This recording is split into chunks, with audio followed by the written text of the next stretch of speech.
ត្រីដែលរៀមបានជួបនឹងក្លាមថ្លៃធ្វើឲ្យរៀមមកងៃរៀមកេងស្រមៃតែស្រស្រីថ្លៃជាដួងใจស្នេហ៍គេ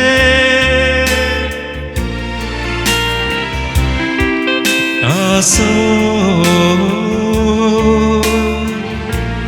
ដល់ចិនងួចងោដូចសំឡាំងតែរៀមគ្មានរំពឹងចិត្តគ្មានសង្ឃឹមយកស្រីមកទំរួមថ្នាក់ថ្នមថែ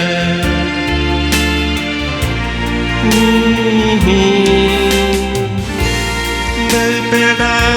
រៀមបានយក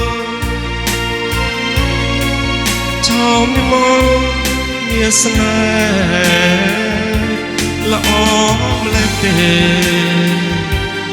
រៀមដូចស្នេហ៍តែមិនហ៊ានវាចា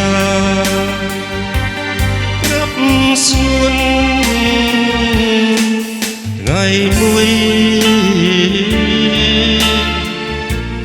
រៀមរែងរំជួយព្រោះបានយកត្រារៀមនឹងដល់ចង់យកសំដីរៀមខ្លាចថ្លៃមិនវាចារក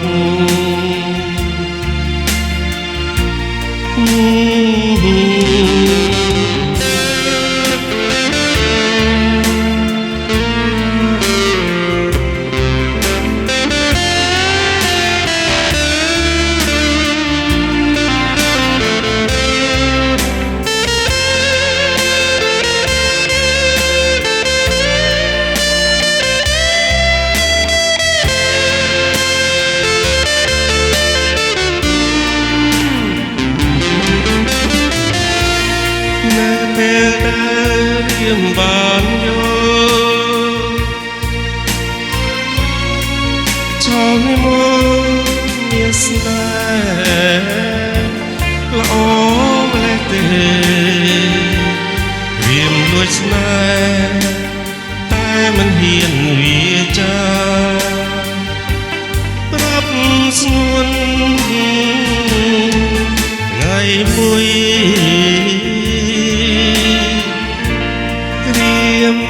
រែងរំជួយព្រោះបានយ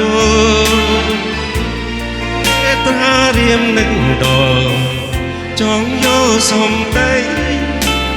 តែរៀមខ្លាចថ្លៃមិនវាចារក